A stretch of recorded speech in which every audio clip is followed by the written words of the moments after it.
jangan samakan sifat Allah dengan sifat makhluk. Tanzihu sifatillahi subhanahu wa ta'ala al-khaliq min sifatil makhluk. Menyucikan sifat Allah dari sifat makhluk. Ada yang mengatakan sudah istiwa itu artinya bertempat. Allah punya tempat, tempatnya di arasy.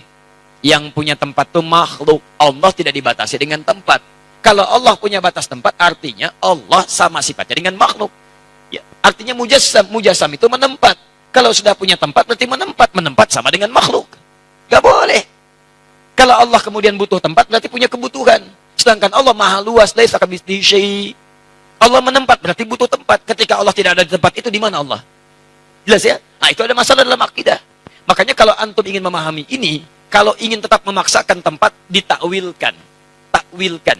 Jangan dipahami demikian, tapi dipahami dengan nilai yang terkait dengannya. Apa diantaranya? Istawa, bimakna istaula. Menguasai. Mengatur.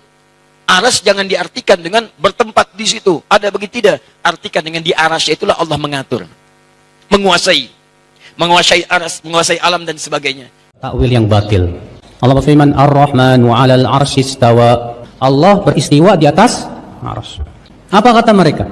Istiwa itu dalam bahasa Arab ada 6 makna. Mana yang dimaksud dari istiwa tersebut? Kata mereka, tidak mungkin secara akal Allah beristiwa di atas arsy.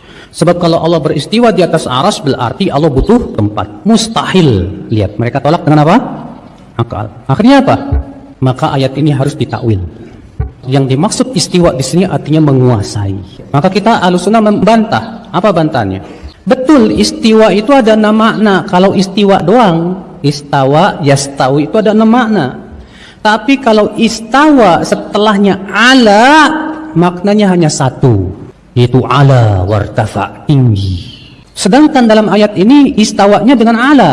Ar-Rahman 'alal 'arsyis tawa, sehingga maknanya hanya 1, Allah tinggi di atas arasy.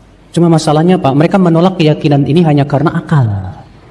Menurut akal mereka nggak mungkin Allah di atas arasy. Karena kalau Allah di atas arasy berarti Allah butuh arasy. Kita katakan ini konsekuensi yang batil. Karena keberadaan Allah di atas arasy tidak sama dengan makhluk. Sebagaimana Allah mendengar, makhluk mendengar, apakah berarti sama mendengarnya Allah dengan mendengarnya makhluk? Tidak. Demikian pula istiwanya Allah tidak sama dengan istiwanya makhluk. Kalau makhluk istiwa di atas sesuatu, makhluk butuh kepada tempat itu. Sedangkan Allah tidak. Makanya tidak ada konsekuensi seperti itu, Pak. Lihat, Pak, ini takwil yang batil namanya, Pak. Mereka harus mentakwil kata istawa ala di situ dengan menguasai. Jadi artinya apa? Ar-Rahman menguasai arasy. Kita katakan secara bahasa Arab itu batil karena istawa di situ setelahnya ala, maknanya hanya 1 sudah, ala wartafa. Yang kedua, arasy itu dari awal sudah Allah kuasai. Apa maknanya Allah mengabarkan kepada hambanya Allah menguasai arasy? Sebutkan dalam ayat Allah yang telah menciptakan langit dan bumi dalam 6 hari, kemudian menguasai arasy dengan makna seperti itu ya. Kemudian menguasai arasy. Berarti sebelum menciptakan langit dan bumi itu arasy siapa yang menguasai?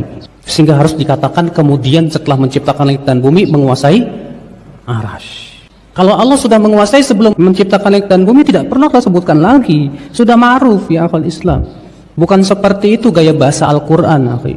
Gaya bahasa Al-Quran itu sangat tinggi sekali. Dan itu bertentangan dengan balaghatul Quran. Ini namanya takwil yang batil.